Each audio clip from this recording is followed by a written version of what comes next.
bitches are crazier. Like, women are crazy tough. And play much more dirty and rough than the boys will ever play.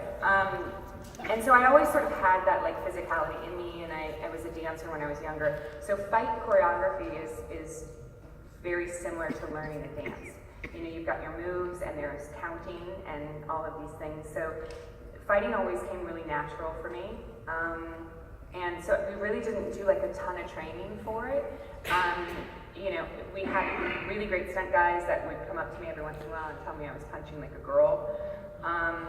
And things like that. So, but for the most part, you know, I was young enough and to be able to do most of my stunts. I remember sort of the moment where Trisha and I sort of realized that, you know, this crazy woman was going to be one of my best friends. We hadn't really had any scenes together season 1 at all. We sort of, you know, didn't really cross paths. And then that one episode where we got in the fight, I sort of realized that we were cut from the same cloth, because she did all her own fighting, I did all my own fighting.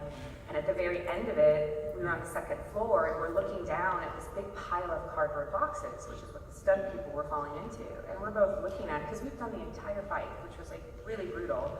And we're doing this fight and we're both looking down there going like, oh, we can do that. We can do this. Like, we want to do this. And they were like, there is no way. Not screener, we're throwing 2 actresses off of a second story. Like, it's not happening. And we were both so upset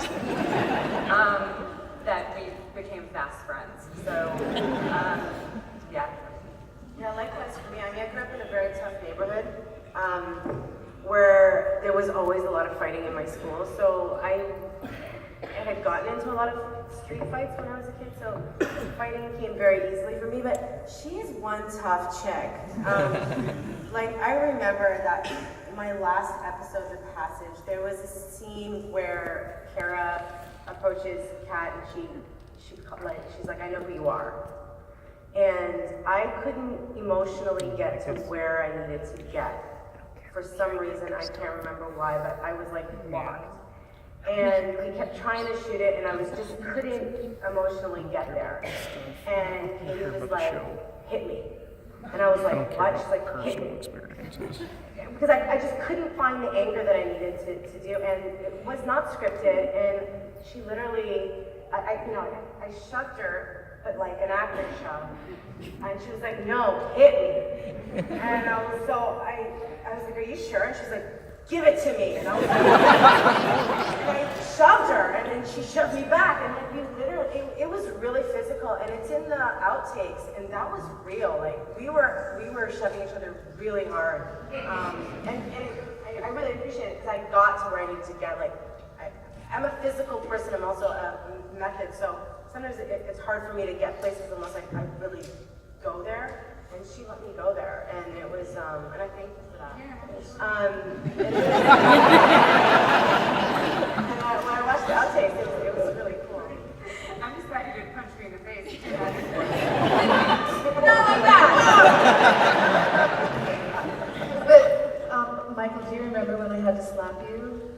I had to slap you, and I gave you like the wet fish. And because to slap, like, it's just a disgraceful thing to do, and I gave him like the wet fish, and he goes, no, come on, and then I cracked him across. I got permission, and then I owned it, and it was intense. And you were like, okay, contact. Didn't I break Jamie's nose? I don't know about you breaking Jamie's nose, but when you came back and you were a different star, but we had a scene where you had to slap me around the face. Still remember that. No, we had do you remember the scene where Apollo walks up to Starbuck and she got her back to him, and then she whips around and punches him across the face. And so it was a blind punch. So he had to be on his mark, and I had to be on my mark. And he was over his mark, and I hit him in the face. And his nose was bleeding, his eyes were watering. It was bad. Yeah, I didn't think he broke it, but it was bad. It was bloody. It was definitely bloody. also kicked Callum in the face once. I think it's fun when you watch TV. I can always, and so will you be able to. You'll always know when somebody's about to be hit, because unfortunately as well, like you've always got to do the scene more than once. There could be something wrong with the camera. There could be something wrong with the chip that it's being recorded on. Actually, it's an insurance issue. You have to do the scene more than once.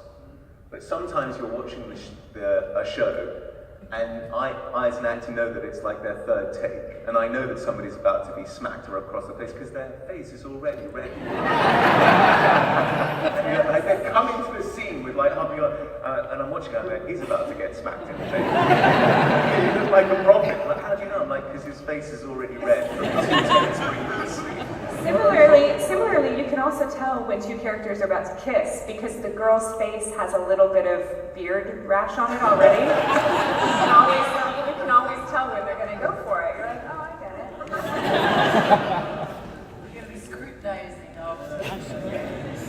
Before we go to the next question, I wanted to touch more on what you were saying, Luciana, about how sometimes as an actor that you couldn't get to that emotional place that you needed to be. Is there anyone here on the panel that really just had a tough time hitting an emotional beat that you so desperately just needed to get to in order to get through a scene? One that like stands out to you? Yeah, I mean, I've told this story before. James was there. I don't know if you guys saw the EW, when we were at ATX. I told the story about, you know, I've never studied as an actress, and I used to go to my bedroom when I was a little kid and look in the mirror and memorize the scenes and act them out in the mirror and try and make my face do what those people's faces did, and that's how I taught myself how to act. But it was basically just faking it, you know? And so, but my mother always said to me, just fake it till you make it. One of these days, you're gonna figure out what you're doing. And so I had a scene with Eddie, and it's the scene where I tell him that I am responsible for Zach's death. And I was doing the scene and just sort of doing what I always did, you know, like, Battlestar was like my third or fourth show, and so I'd, you know, been successfully faking it for a good like 6 years. And Eddie pulled me aside and he said, listen, the crew loves that you joke around with them and you're having a good time, but you need to focus.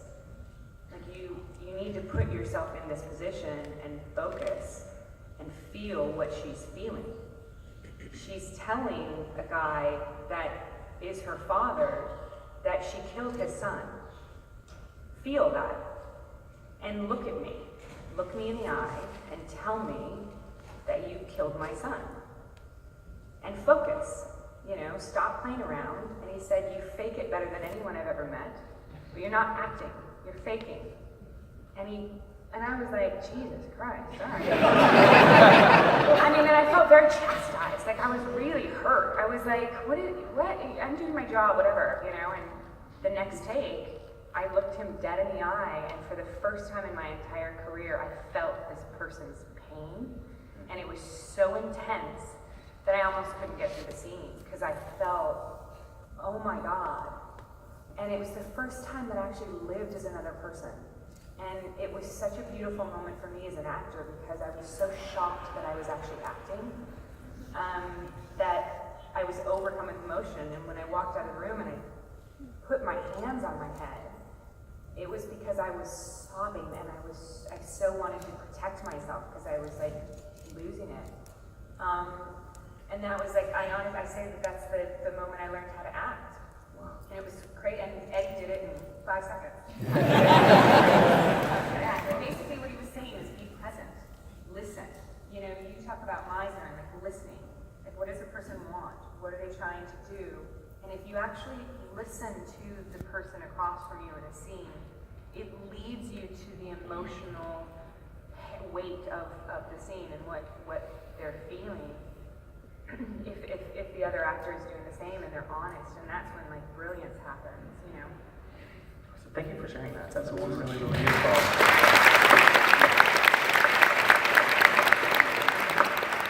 The next question. Hi, a couple of things here. First, my name is Eric. I want to thank you all for coming to the Richard Hatch Remembrance tomorrow. or yesterday, sorry, it's Sunday. Went to drink last night. It's sci-fi, yeah. But I also want to know what you guys are doing in your futures. I want to know what you're working on now, but I want to know where I can see you coming up.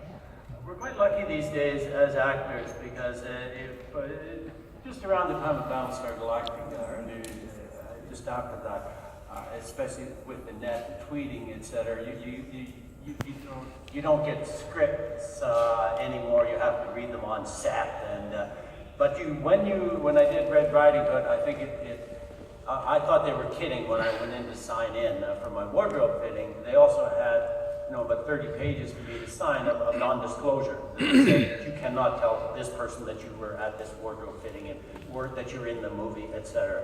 I think you're kidding me, right? I said no. And also other things, you get cast in things, and you find that you're not going to say that you are in this show, or you're not going to be back. There is this non-disclosure. So the cool thing, as an actor, you're always being asked if you're working. And I say to my wife, Susan, who's an actor as well, we come up to somebody and say, don't ask them if they're working. But that's what you're told to as an actor. Are you working? No, oh shit. But now, you don't have to answer the question. You can, there is this thing called non-disclosure. So, even if I was working, I couldn't tell you.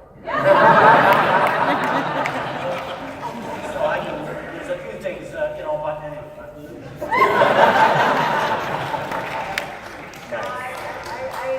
I've got the biggest role of my life right now. I just became a new mom for the first time, so that's the role of my lifetime.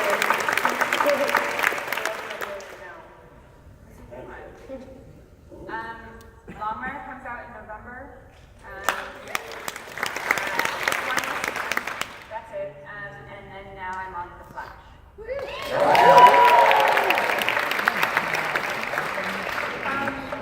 I just wrapped up my first season on a series called Condor with opposite my new favorite TV husband, William Hurt. Excited about that. And Gabriel Hogan.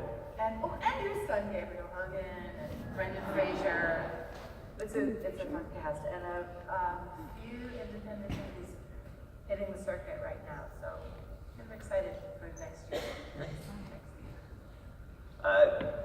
Just recording Castlevania at the moment, which is a vampire show, and obviously trying to look as much like my character as possible, which means getting really ripped and dyeing my hair blonde, making my eyes look translucent. There's some other stuff coming up, but in a similar fashion, can't talk about it till. So the first thing you were saying that you were doing a vampire show. As we were sitting and I looked over at UK, it just dawned on me, Kindred the Embraced, which was an amazing show. But I was just like, I think it's time to do vampire. yeah. So you're an expert. You can get some tips from her, right? Next question. Howdy, y'all. Although I'm sure this happened with shows prior to yours and others, I think the rise of the internet allowed fan feedback to possibly really maybe change what writers, directors, actors want to do. So I think Lost and your show were really on the rise of that. Did that through websites, YouTube, people's opinions, speculations, especially like you were talking earlier, who's going to be Fit Silent, all those sort of things. Did that seem to affect what the writers were going to do? Did it ever psych them out? Were you as actors affected, or did the writers and directors buffer for you guys from that and decide, no, this is what we're going to do? But how did that affect the show and the writing and continuation of it? The question was more like, does the power of social media in any way, do you feel that it ever affected the writers changing the direction of things to make the social media universe happier? No, we were before social media. Exactly. When we were shooting the mini-series, I actually had to go to an internet cafe to use a computer because it just didn't exist. Like, people didn't have laptops, So we were completely sheltered from what the fans wanted and what they thought of our show until we were done. I didn't have a Twitter account until 4 years after the show wrapped. And Twitter, that's when Twitter first started. So, I mean, we didn't really know anything about what people wanted, either did the writers. You would probably be hard pressed to find a writer that would agree that they gave in to the demands of social media. It's an ego thing. Next question. Hi, thank you for being here. I had an actor up there once say that it's like tapping into schizophrenia, getting into different characters, and I wanted to know if any of you could attest to that. Definitely not. No, I think what that person means perhaps is when you're acting, the person who you're being, and you're going to try and make yourself as similar as this character that's written, but they say certain things. Now, the fact that they say certain things means that you've got to be thinking certain things to say those things. So the more that you think before you're saying the lines or the scene, etc., the more you're becoming, on some fashion, somebody else.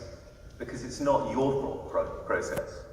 It's somebody else's who you're, I don't know, it's like a like mind meld. It's like, I wouldn't call it schizophrenia necessarily, unless I wanted to be locked up. But I can understand that you're kind of, the character's here and you're here, and slowly through the process you are becoming one. I think if it's successful. Well said. Does that help answer your question? Yeah, thank you. Next one over here. Hey, my question is for Mr. Hogan. You have some really fantastic scenes where obviously, part of your character, you're drunk. And yesterday at the Firefly panel, Jill State mentioned that she found playing drunk was very challenging. I wanted to know, since you do it so brilliantly, if it's challenging or if it's just second nature.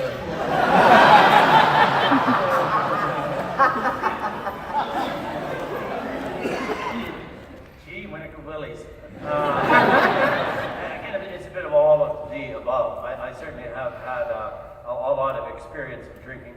I quit drinking alcohol, like hard liquor. I quit that in high school. I'd be a dead man if I didn't stop that in high school. Every once in a while I'll drink beer, wine, but I don't have a taste for that. I'm Canadian and I drink beer. I drink a lot of beer every day.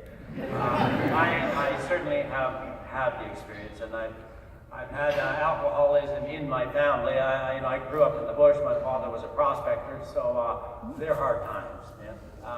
So I have a great respect for alcohol and alcoholism and the repercussions of alcohol. So I take it very serious when I take on a role that is gifted with the alcohol lull. And so Ty was, when I auditioned for the part, they didn't know where Ty was going, but Reimer did mention that he has an alcohol issue. But I just, it's pretty easy for me to play alcohol, and then with Ty, there was an awful lot of restraint there, and we got to watch him do that. And the other thing is, Battlestar was a movie that took us 5 years to shoot, and the audience was with us. For a lot of it, there was no acting required. You just knew when you looked at Ty, you went, oh, shit, what's that? No, boy. Because it wasn't a movie of the week where we had to introduce that topic to you. So, I love the challenge and also the military, and now they call it, the post-traumatic stress, etc. Now we call it that. It used to be, it was neat during the Civil War. It was called Soldier's Heart, and then it became shell shock, etc. And certainly growing up with people who came home after the war, and it's always shell shocked. Now they'd been through it. So, there you have it.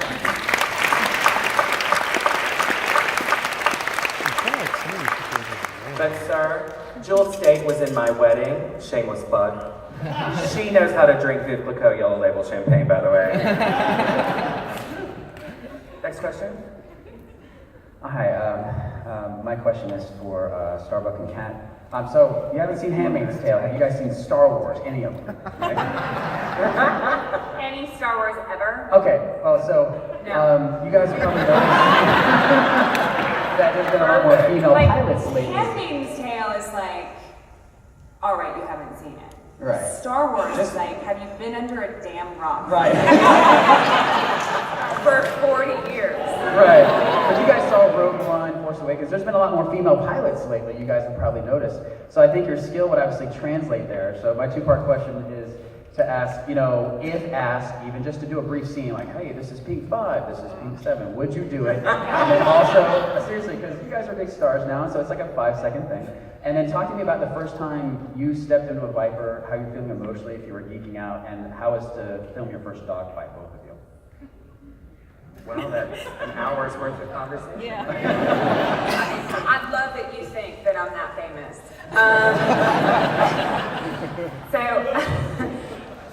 There have been times, because of my significant other, I've been at the same table as Mr. J.J. Abrams, and there has been a part of me that has wanted to be like, hey. Right.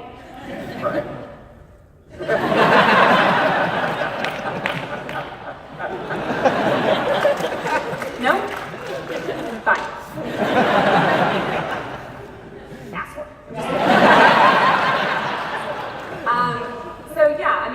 Of course, I grew up watching Star Wars. I mean, for God's sakes, I feel like a rock in one of those movies. I've never watched Star Wars. Are you serious? I'm serious. I'm embarrassed to say it, I know. None of it? No, I didn't. Boo!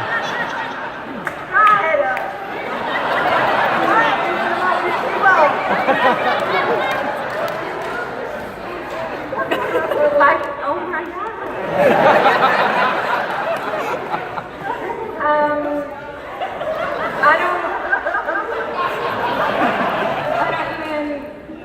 I don't know what to do with that. Right? I sort of feel like if my significant other ever said that, I would be like, we're done. Thank God I am not the mother of the child. And the first time I got in a Viper is like, it's something I have never experienced. I am terrified of flying. And so I will never fly a plane, ever. You have to be, the thing about acting sometimes is you have to be uninhibited like a child. All children have the ability to act so convincingly that they're in a race car and it's a cardboard box. And the beauty of that is something that as an adult we lose as we get older. And so the way to do that is to pretend like you're in a cardboard box that's a plane, and not care what people think and if you're going to embarrass yourself, because y'all could do it.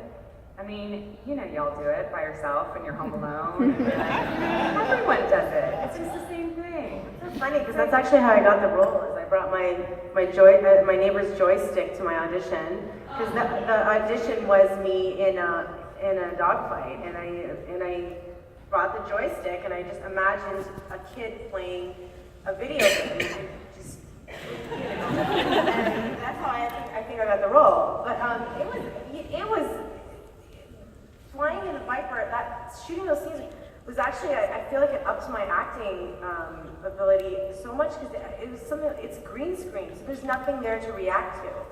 And so they put you in this cockpit, in the cockpit. Look at her face. This helmet, and there's a little bit of air coming in, and you can't breathe a certain amount because you'll fog everything up, and you can't spit. Because then they got to take everything out, and they got to wipe it all down, and you're in a rubber suit, and it's hot in there, and strap you in like this, and I mean, I had no, and I didn't realize that the camera does does all of the movements. So the first time I was in the cockpit, I was physically doing the machine. I threw my neck out so fast that I swear to God, I think it took maybe 3 months of chiropractic acupuncture to fix what I did. And then I realized that I didn't have to do anything. I just had to stay, I could stay very still, and the camera did. everything. And they also had guys down there moving the Viper. Yeah. But it was and you've gotta really see the star cluster coming at you. It was very fun, and so physically a lot of work. Can I say, as somebody that never got to be in a Viper, that stuff looks amazing. And yeah, looks amazing. I remember thinking I was going to get fired because on my first dogfight scene, I couldn't remember my dialogue because it was like science jargon that you never say in your real life. And so it's hard to memorize because it's like, I don't know what any of this means. And so I finally, I couldn't say the line. And I just couldn't do it. So I finally just started taping my dialogue to my screen in the Viper. So every single time you see me look at something on my Dredas, I'm reading the dialogue. I wish I did that. Until this day, though, there's one line that I almost got fired in the miniseries for, I swear, but not really. And I couldn't remember it, and until this day, I can't forget it. It wakes me up in the middle of the night because we've got violent decompressions irradiating from the port flight pod. I have no fucking clue what that means. 20 years. I know the port is the left side because it's got less letters. I used to ask the writers what I was saying, and they kept saying, Luciana, you're the only actress on the show that actually is asking what you're saying. Everybody else is saying Yeah, I have no idea. Well, we have time for one more question. Who wants to take us home? Hi. First, I'd like to say I find the show really inspirational. I'm a teacher, and this January I'm going to be teaching a class on artificial intelligence and ethics. And obviously the show was really important to me, anyways, and provided some inspiration. So I wanted to ask you if there's a moment in the show or an interaction between characters in the show that you feel sort of predicts the kind of moral quandary we're going to be entering nowhere into, near artificial intelligence. Ourselves and Fuck you our worried about selves ethics. Is there It's like a me light saying that you feel robot dog in the show ethics. sort of shines on that interaction? How to properly take care of your robot dog.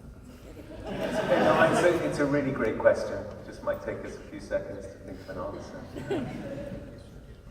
Are you asking us what we feel about our artificial intelligence? Okay, I guess I'm not a very good teacher. No, it's me. So I guess what I'm asking is there an interaction, was there an interaction in the show or two characters talk that you feel sort of illustrates, the way people will interact with technology in the future? Was there something in there that you felt sort of expressly demonstrates the ethical problems, a scene, a particular character, or something that really sort of shows? I think the whole show is pretty much an example of that. I think that a couple things about technology terrify me in the sense that we don't know how to communicate anymore face to face with people. Or even leave a voice message anymore. No. When I try to leave a voice message, I'm like all over the place, and it's so much easier to text. Yeah, no, it is. Like it's that's the risk of this technology that we have is people don't look each other in the eye anymore, and we're not accountable for the things that we say. That being said, though, at the very end of Battlestar, when Kara says goodbye to Sam, that is a machine, and she is not human, but that beautiful moment that they have between each other, and even after Kara finds out that Sam is Cylon, you form this relationship with something, and you have an emotional connection to it. I have an emotional connection to my phone. There is that moment when you think you've lost your phone, where your world is literally over. Because this thing has my entire life in it. that's a terrifying thing. But that moment that she has with Sam at the end is that's where we're going with AI. AI has the ability to understand you and to predict what you want and then give it to you. And it's something that we need, but at the same time, we run the risk of losing humanity in the process. So That was beautifully said. I don't know about that. No, it really was. It really was. So before we say goodbye, I challenge all of you to have a personal connection with someone. Look somebody in the eye and tell them that they have an amazing DragonCon. Will you make that promise? All right. Your daughter's first word is going to be the F word. You do realize that, right? And I apologize for that. You can send her therapy bills to me. Right. Thank you for joining us here at DragonCon, everyone.